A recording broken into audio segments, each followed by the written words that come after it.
Assalamualaikum warahmatullahi wabarakatuh. Selamat pagi anak-anak. Bagaimana kabar kalian hari ini? Semoga selalu sehat ya. Nah, di video kali ini Ibu akan menerangkan tentang tema 6 subtema 1 muatan bahasa Indonesia, materi puisi. Anak-anak pasti tidak asing ya dengan puisi. Puisi merupakan jenis karya sastra yang mengutamakan keindahan bahasa dan kepadatan makna. Nah, biasanya menggunakan bahasa-bahasa yang indah ya anak-anak. Ciri-ciri puisi ditulis dalam bentuk baris berjajar ke bawah secara berkelompok. Nah, kumpulan baris dalam puisi ini disebut dengan bait puisi. Kalian bisa lihat di samping ya. Kemudian bahasa dalam puisi biasanya terikat oleh rima. Ada pula yang tidak terikat ya anak-anak. Setiap kata dalam baris puisi memiliki makna atau arti. Lebih indah penggunaan puisi ini bila menggunakan majas. Nah, jadi majas ini seperti kata yang lebih indah atau kata perumpamaan. Nah, misal rumput bergoyang, padahal rumput tidak bergoyang ya anak-anak, rumput hanya mungkin tertiup angin atau bergerak. Nah, jadi penggunaan bahasa yang manis akan membuat puisi lebih indah. Nah, di sini ada contoh puisi. Di masa mendatang, aku ingin menjadi ahli tanaman. Kan ku tolong tanaman-tanaman usang, jangan sampai kurang perhatian. Nah, itu tadi contoh membaca puisi. Baris pertama, baris kedua, baris ketiga, hingga baris keempat. Nah, di masa mendatang ini masuk ke dalam baris pertama. Kumpulan kata-kata yang dirangkai menjadi satu kesatuan disebut baris pertama. Ya, terdiri dari beberapa kata ya anak-anak. Ini disebut dengan baris dalam puisi. Nah, aku ingin menjadi ahli tanaman, baris kedua. Kan ku tolong tanaman-tanaman usang, baris ketiga. Jangan sampai kurang perhatian, ini baris keempat. Nah, kumpulan dari baris pertama hingga baris keempat ini, jika kalian perhatikan, inilah yang disebut dengan bait puisi. Paham anak-anak? Jadi, satu bait ini dia terdiri dari 4 baris. Dapat disimpulkan, kumpulan kata-kata yang membentuk satu kesatuan disebut dengan baris puisi. Sedangkan kumpulan atau kelompok baris yang membentuk satu kesatuan disebut dengan bait puisi. Sampai sini paham ya anak-anak? Kita lanjut ke berikutnya. Mengidentifikasi ciri-ciri puisi berdasarkan rima. Tadi Bu Luti sudah berkata mengenai rima ya. Ini merupakan salah satu ciri-ciri yang biasanya ada pada puisi. Apa sih Bu rima itu? Rima adalah persamaan bunyi akhir pada baris-baris puisi. Kamu cukup memperhatikan huruf yang ada pada akhir baris. Nah, anak-anak, dalam puisi biasanya terdapat beberapa jenis rima, yakni rima ABAB. Puisi yang berima ABAB memiliki persamaan bunyi pada baris pertama dan ketiga, sedangkan baris kedua memiliki persamaan bunyi dengan baris keempat. Jadi silang ya anak-anak ini ya. Coba kamu perhatikan, berdiri tegap di terik matahari memiliki bunyi akhir I. Nah, kita umpamakan ini A. Nah, sedangkan selalu cekatan meringkus pencuri, itu juga I belakangnya di baris yang ketiga ya. Sehingga baris pertama dan baris ketiga memiliki rima yang sama. Sedangkan mengatur lalu lintas supaya aman, bunyi akhirnya apa? N. Dia sama dengan hilangkan cemas dan ancaman, belakangnya juga N. Maka rima pada baris kedua dan keempat memiliki bunyi yang sama, sehingga dapat disimpulkan bait ini memiliki rima ABAB. Paham? Oke, kita lanjut ke jenis rima berikutnya. Rima ABBA. Puisi yang berrima ABBA memiliki persamaan bunyi pada baris pertama dan keempat. Coba kita perhatikan. Polisi adalah cita-citaku. U. Kemudian yang keempat, kelak kuraih walau berliku. U. Nah, memiliki bunyi yang sama ya. Jadi A ya. Kemudian baris yang kedua, penuh keberanian dalam membela. A. Dalam jiwaku api menyala. A. Nah, mudah bukan anak-anak? Jadi ini memiliki rima A, B, B, A. Begitu ya anak-anak? Mudah ya.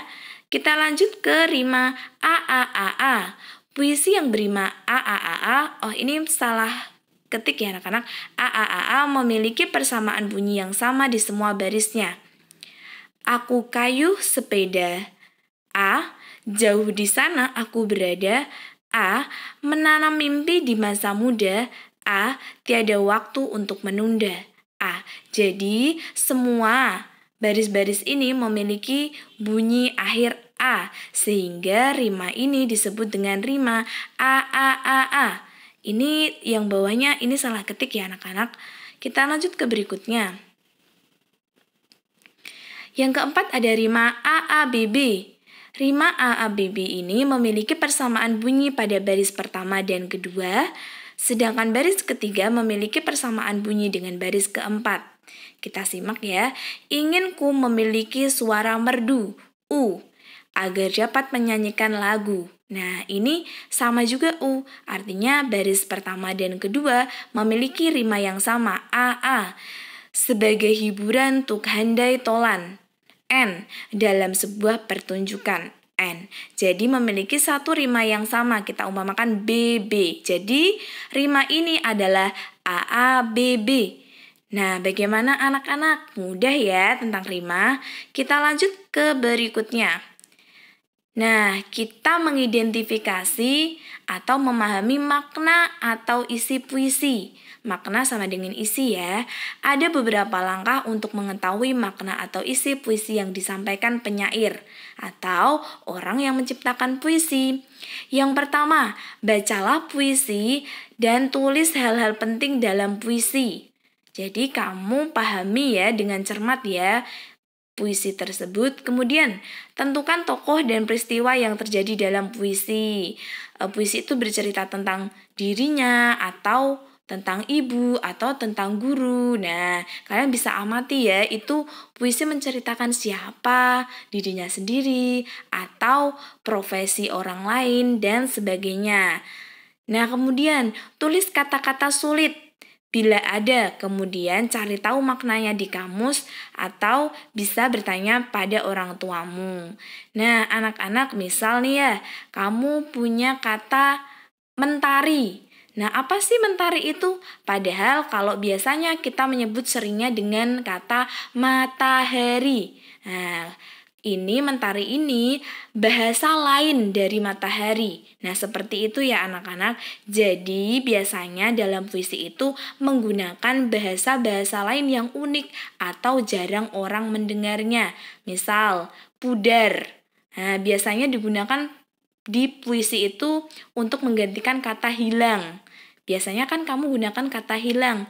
Ini kata yang tidak biasa, kamu pakai kata pudar. Nah, kata-kata unik lah ini yang bisa membuat orang tertarik untuk membaca puisi. Kamu juga bisa loh anak-anak membuat puisi sendiri dengan bahasa yang menarik, sesuai dengan isi hati kamu atau kamu ingin berkreasi. Nah, silakan ya. Antara kata satu dengan kata lainnya, baris satu dengan baris lainnya, dan antara bait satu dengan lainnya memiliki hubungan makna yang terikat, sehingga kamu bisa diskusikan bersama temanmu untuk menyimpulkan makna maupun isi puisi. Oke, kita lanjut. Mengidentifikasi makna puisi melalui parafrasa puisi. Nah, ini maksudnya parafrasa puisi ini kamu menggunakan bahasa kamu sendiri dalam menyimpulkan makna puisi. Misal nih, menemukan makna puisi juga dapat dilakukan dengan parafrasa puisi. yaitu mengubah puisi menjadi prosa sesuai dengan bahasamu sendiri. Yang pertama, menambahkan tanda baca titik atau koma dengan tanda garing 1 ini ya, untuk tanda baca koma, dan tanda garing 2 ini untuk garing miring 2 ini untuk tanda baca titik. Kemudian kamu bisa menambahkan kata sambung. Ketika kamu menyimpulkan, kamu bisa menggunakan kata dan, kemudian, nah seperti itu. Kemudian kamu juga bisa menambahkan kata depan. Terserah kamu ya anak-anak ini ya, menambahkan kata di antara kata dalam puisi. Jadi ketika kamu menyimpulkan, kamu pakai bahasamu sendiri. Boleh kamu kasih dan, boleh kamu kasih kemudian, tetapi. Nah, itu terserah kamu ya anak-anak. Ini namanya memparafrasakan puisi, menyimpulkan puisi dengan bahasamu sendiri. Begitu ya anak-anak. Kita lanjut. Nah, ini contoh ketika ibu hendak mengambil makna dari puisi, mengidentifikasi makna dari puisi. Nah, sini ibu beri contoh ya. Indonesia, ini judulnya. Inilah tempatku dilahirkan, negeri yang kaya akan segalanya, dari suku bangsa, bahasa, dan budaya. Oh, alangkah permainya negeriku ini. Elok dan rukun warganya, suka bergotong royong, saling membantu. Indahnya Indonesiaku, alangkah beruntungnya aku. Nah, ini dikutip dari majalah Bobo. Oh iya anak-anak, kalau kalian perhatikan di sini kebetulan rimanya tidak teratur ya anak-anak belakangnya. Nah, ada pula kok anak-anak rima yang tidak teratur, tapi biasanya kebanyakan beratur seperti ABAB, AAAA, ABBA. Nah, ini kebetulan contohnya rimanya tidak beraturan.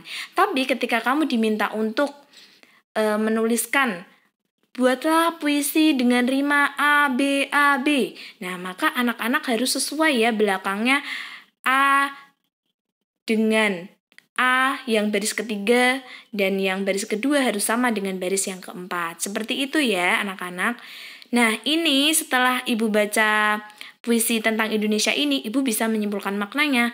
Makna puisi tersebut adalah Indonesia memiliki keberagaman, di antaranya keberagaman suku, bahasa, dan budaya. Meskipun terdapat keberagaman, masyarakat Indonesia tetap bersatu dan saling membantu. Nah, ini sudah cukup ya anak-anak untuk menyimpulkan makna dari puisi Indonesia. Pasti anak-anak bisa ya. Oke, kita lanjut berikutnya. Nah, di sini ibu punya contoh puisi yang terdiri dari beberapa bait. Nah, silakan kamu baca ya anak-anak. Ini karya ahli Silt Agais. Nah, dengan perubahan tentunya. Nah, di sini kalian baca sendiri ya anak-anak. Ini sudah terlihat bait pertama A, bait kedua A, B, bait ketiga A. Nah, sebentar, ibu mau berikan ciri-ciri puisi ini dari urut mulai dari judul. Judul puisi ini Semangat Meraih Cita-Cita. Kedua, karya Ali Silt Agais. Ketiga, isi puisi atau maknanya. Nah, kalau kamu diminta menjelaskan maknanya, seseorang yang semangat tak pernah padam dalam meraih cita-cita. Walaupun banyak rintangan, ia akan tetap berusaha mewujudkan dengan cara lebih semangat dalam belajar. Nah, ini juga termasuk sudah memparafrasakan puisi ya, pakai bahasamu sendiri. Kemudian, 4. Jumlah bait puisi tersebut. Ayo berapa? Ya, ini terdiri dari 3 bait puisi. Kemudian yang kelima, jumlah baris setiap bait dalam puisi adalah 4. Kamu hitung ya, semangatku menggebu-gebu, bagaikan pasukan yang sedang menyerbu, merah menyala di dalam kalbu, kan ku raih apa yang menjadi cita-citaku. Ada 4 baris totalnya. Kemudian kita lihat rimanya. Rima bait yang pertama, A. Betul.